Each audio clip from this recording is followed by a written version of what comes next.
everyone, so glad you are here, and in today's video, I'm going to be talking about the Wyatt Sicks first match on Raw that we just witnessed this past week. I personally think the match was super awesome, and it was so cool seeing all of them come out together, wrestle, just have a great time, and especially at the end, just everything felt like such a big tribute to Bray Wyatt. It was so sweet. I almost cried. I almost cry every time I see that rocking chair, y'all. It is just so sweet and so special, and it was just the 11-year anniversary of the Wyatt family's debut, so it was just so perfect, and I really loved the way everything went out. So let's just break everything down. So they came out all together, all of the Wyatt Sicks, with Uncle Howdy leading them and Nikki Cross. So Nikki Cross and Uncle Howdy actually sat and watched the entire match from the ring entrance. Uncle Howdy was sitting in the rocking chair. Nikki Cross was sitting right there beside the lantern. Now, also, I want to talk about the lantern for a second because it really does play a big part in the entire Wyatt Sicks storyline. Is it their symbol of Bray being with them? Is it just a tribute to him even more?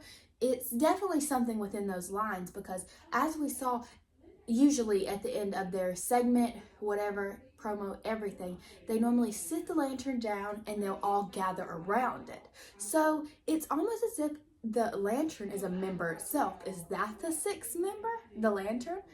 I don't know. Be sure to let me know what you think.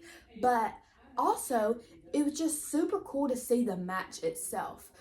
Eric Rowan, Joe Gacy, and Dexter Lumis did an amazing job. It was super cool seeing them work together, all of their different skill sets. Dexter is definitely the technician of the team. You could see him handle everything, carry it out. Eric Rowan is definitely the heavy hitter, and Joe Gacy showed off a lot of new skills as well.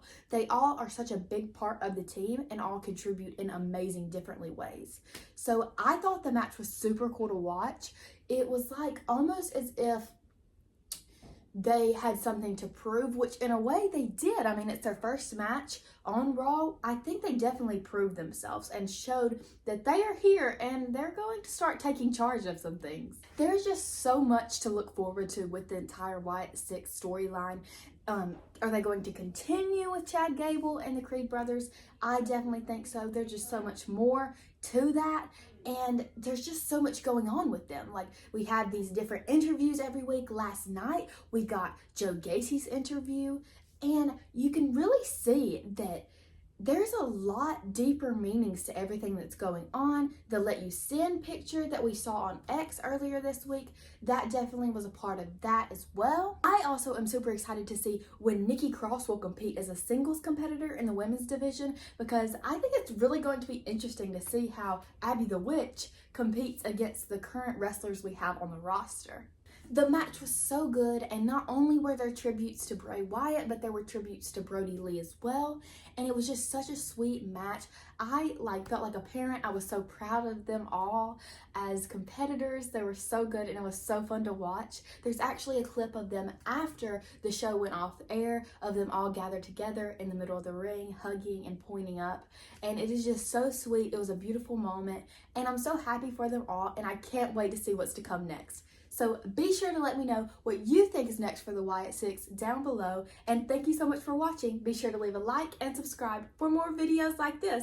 Bye!